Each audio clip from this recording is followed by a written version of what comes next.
If anybody needed to be entering the inner sanctum of Biograph Days, Biograph Nights, why not you? I'll tell you something, there are a lot of yous out there who are watching the show and sending letters in. This month alone, I'll tell you, even though we've committed to staying on the air, some people are still writing in, asking us to stay and telling us what they think of the show, and I'm very impressed. But right off the bat, Donnie Dixon wrote in. Why does Donnie Dixon sound familiar? This is Donnie Dixon. And this is Donnie Dixon. Well, he says his dad was in advertising, first at Benton and Bowles, later at Ted Bates, and finally at Colgate-Palmolive before he died in 1973.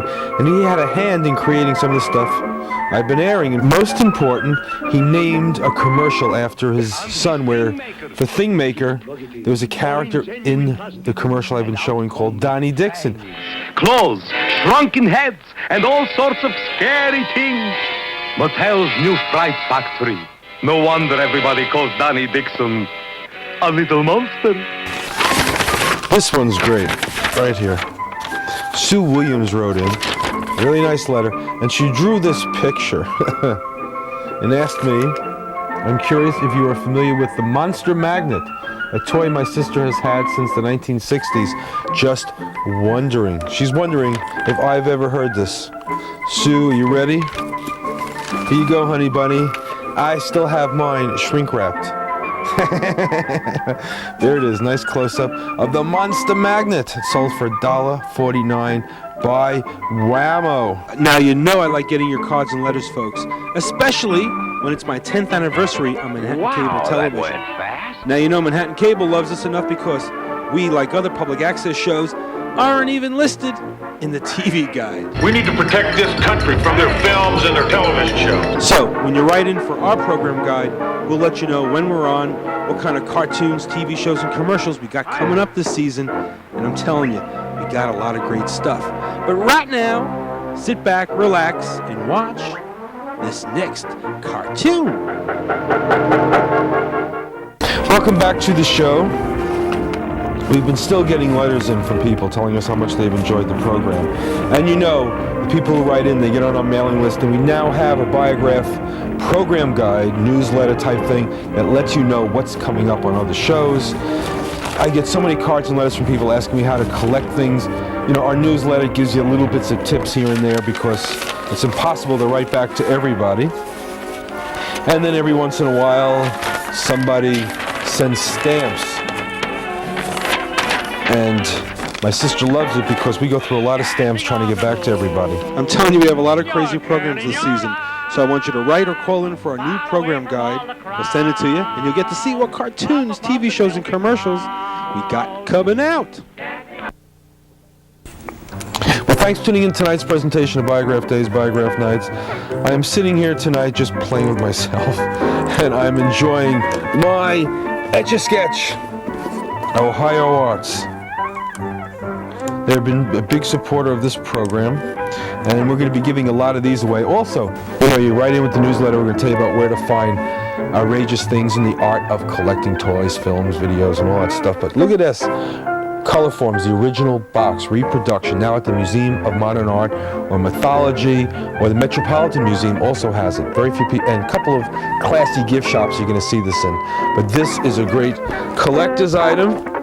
And for them baby boomers like yours truly here, I know when you open this up, you got the boards on the side for placing, I mean, look at that. That's a memory flash right there. We have a lot of commercials. We're going to do a whole thing on Color Forms. I found the inventor of Color Forms. In the weeks to come, folks, we're going to take a trip to Toy Fair. I'd like to thank MC Hammer and to formally welcome him to the Mattel family. It's Hammer time at Mattel. Let's hear it. Push-activated rotating blower, floats in water, detachable at-acid depth charges for scouring the bottom of the sea. We're introducing Dark-Winged Duck's Thunderquack Kit.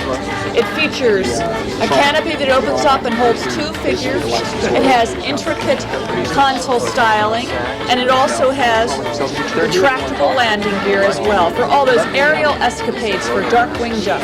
Back to the fortress of Robin Hood. I see the Sheriff of Nottingham coming, Robin. Robin, here he is. Little John signals. Then Fire Truck comes up.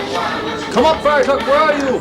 And of course, before I forget, Secret Squadron members, here is the next code, J648-2. Code 4. We'll see you next week. This little reel of film right here is a 30-second commercial. It's half the reel, the 30-second commercial. Celluloid film strips. That's what you saw on tonight's show. These are the commercials I get. To make a 1 hour reel, this is 1 hour, heavy duty guy, of just commercials. Very few people know the history of the commercials themselves and when they were out. 3,000 commercials from Channel 5 were thrown into the garbage can. Duncan Hines, 1964, Prestone, Pepsi yes folks, Pepsi commercials. And a lot of commercials. I don't know what any of this stuff is. We have a warehouse of close to 30,000 commercials now. These were the commercials. Each one was a 60 or a 30-second commercial sent to the local stations. They would then take the commercial from the ad agency or the company. A 30-second or commercial would be edited into the film print.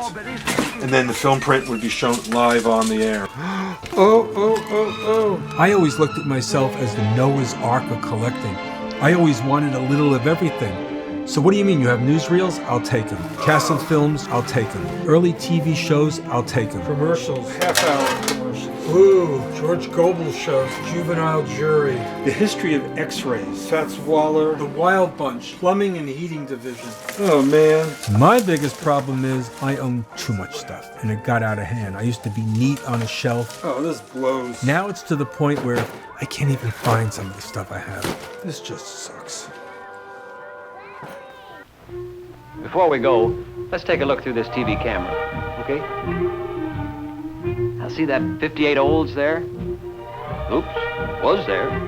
Well, that's the way she goes. Another one sold.